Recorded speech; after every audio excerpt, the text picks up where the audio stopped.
برائے مہربانی وضاحت کریں۔ ایک تو آپ کو مغالطہ یہ ہے کہ قرآن مجید میں تصویر کشی کو حرام قرار دیا گیا، قرآن میں کہیں یہ حکم موجود نہیں، بلکہ قرآن میں تو حضرت سلیمان کے بارے میں آتا ہے کہ ان کے لیے جو جنات جو تھے ان کی غلامی میں وہ تماثیل بھی بناتے تھے، مجسمے بھی بناتے تھے، تو مجسمہ سازی بھی حرام نہیں تھی اس وقت۔ اصل میں یہ حدیث نبوی ہے صلی اللہ علیہ وسلم کہ تصویر بنانا اور مجسمہ بنانا جاندار چیز کا وہ حرام ہے۔ اس وقت تک کیمرہ ایجاد نہیں ہوا تھا، بلکہ ہاتھ سے تصویر بنتی تھی، جاندار کی تصویر بن رہی ہے تو ہاتھ سے، مجسمہ بن رہا ہے تو ہاتھ سے، تو اس کے تو حرمت پر پوری امت متفق ہے۔ لیکن جب کیمرہ ایجاد ہو گیا تو نئی چیز آ گئی، اس میں اختلاف ہوا۔ جیسے شاید آپ کے علم میں ہو، لاؤڈ اسپیکر پر ہمارے بڑے بڑے علماء کا فتویٰ تھا اذان حرام ہے، خطبہ حرام ہے، اور فتویٰ کس کا؟ مولانا شیخ علی تھانوی رحمۃ اللہ علیہ۔ ایک نئی چیز آئی تھی، اس کے بارے میں ان کی رائے ہوئی، لیکن آج آپ کو معلوم ہے کون سی تھانوی مسجد ہے کہ جس میں اذان جو ہے لاؤڈ اسپیکر پر نہیں ہوتی اور خطبہ جو ہے وہ لاؤڈ اسپیکر پر نہیں ہوتا۔ تو نئی چیز کے آنے پر جو ہے یقیناً اختلاف رائے کے پیدا ہونے کا امکان ہے۔ عالم عرب کے تمام علماء کا تقریباً اس پر اتفاق ہوا کہ چونکہ اس میں ہاتھ کا کوئی عمل نہیں ہے، یہ عکس ہے، یہ جائز ہے علی الاطلاق۔ اس سلسلے میں آپ کو ایک لطیفہ بھی سنا دیتا ہوں۔ پاکستان میں ایک علماء کی کانفرنس بھی ضیاء الحق صاحب نے کروائی تھی، پوری دنیا سے علماء آئے تھے، کراچی میں کانفرنس تھی۔ عبدالفتاح ابو غدہ رحمۃ اللہ علیہ بہت بڑے حنفی عالم تھے، عالم عرب کے حنفی عالم بہت بڑے، عبدالفتاح ابو غدہ۔ اور یہ اصل میں جو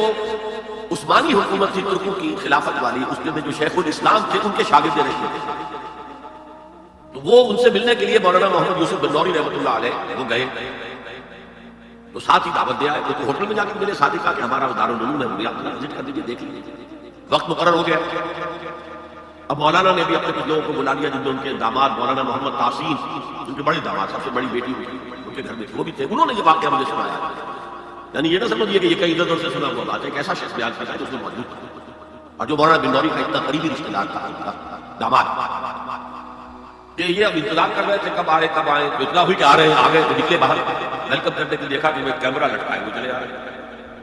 اب یہ انہوں نے محسوس کیا یہ اتنا بڑا عالم دین ہے، یہ کیمرہ جیسے عام جو ہے لوگ لڑکے والے لیے کرتے ہیں کیمرہ، وہ اس طریقے سے کیمرہ کیا، لیکن کیا کہیں مہمان ہے، کچھ کہہ نہیں سکتے۔ آ گئے، بیٹھ کر انہوں نے اپنا کیمرہ کھولا اور کہا ذرا ٹھیک ہو جائیے، سورہ اجتماعی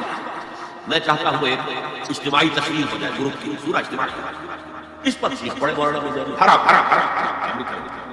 انہوں نے کیمرہ تو بند کیا، لائیے دلیل حرام ہونے کی دلیل کیا ہے، جو دلیل انہوں نے دی وہ کاٹ دی، جو دلیل دی وہ کاٹ دی، جو دلیل دی وہ کاٹ دی۔ آخر میں مولانا بن نوری کو کہنا پڑا کہ ٹھیک ہے یہ حرام نہیں ہے، لیکن یہ خلاف تقویٰ ہے، آپ اس پر قائم رہیں، خلاف تقویٰ ہے، مجھے اس پر کوئی وہ نہیں ہے، لیکن یہ کہ آپ حرام کہیں گے تو مجھے دلیل دینی پڑے گی۔ قرآن و سنت کی روح سے تصویر کشی حرام ہے، تو آپ کے سامنے جو اتنے بڑے بڑے ویڈیو کیمرے گھوم رہے ہیں یا ٹی وی پر آپ کی تصویر آ رہی ہے، یہ صحیح ہے کہ اچھا ہے، یہ سوال کر لیا۔ دیکھیے کتاب و سنت کی روح سے جو چیز حرام ہے وہ ہاتھ سے تصویر بنانا ہے، کیمرہ تھا ہی نہیں۔ حضور کے زمانے میں ہاتھ سے تصویر بنتی تھی، ہاتھ سے بنائی جانے والی تصویر حرام مطلب، اس سے پہلے وہ بھی حرام نہیں تھی، یہ بھی جان لیجیے۔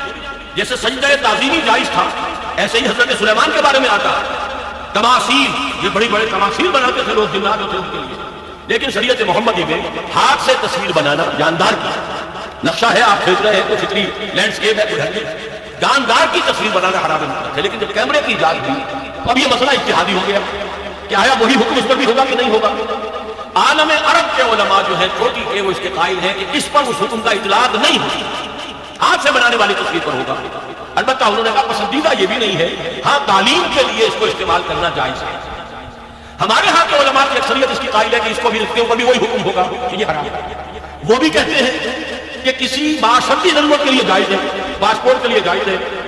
مجرموں کی شناخت کے لیے جائز ہے، میڈیکل ایجوکیشن کے لیے جائز ہے۔ اس حوالے سے بہت سے علماء ہیں جن کے فوٹو بھی اخبارات میں چھپتے ہیں، جن کی جو بھی ہوتی ہے مجالس شورا، ان کے بھی اجتماع میں ان کے فوٹو آتے ہیں، تو عمل بہت سے اضرار کا مختلف ہے، لیکن ہم عمل کی بات نہیں کر رہے۔ ان کی رائے یہ ہے کہ حرام ہے، البتہ کسی معاشرتی ضرورت کے لیے جائز ہے۔ ہم نے اسی کو اختیار کیا ہے جو معاشرتی ضرورت ہے، اس سے کہیں زیادہ بڑھ کر دین کی ضرورت ہے، دین کے پیغام کو پہچانے کے لیے۔ اب ایک ہے آپ آڈیو سن رہے ہیں، وہ زیادہ دیر سن نہیں سکتے،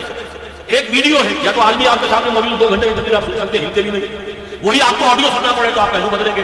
اسی طریقے سے اگر ویڈیو ہے تو آپ بات سن سکتے ہیں ورنہ نہیں، تو ہم نے اس کے لیے اس کو جائز سمجھتے ہوئے اختیار کیا۔ اور یہاں بھی بتا دوں جو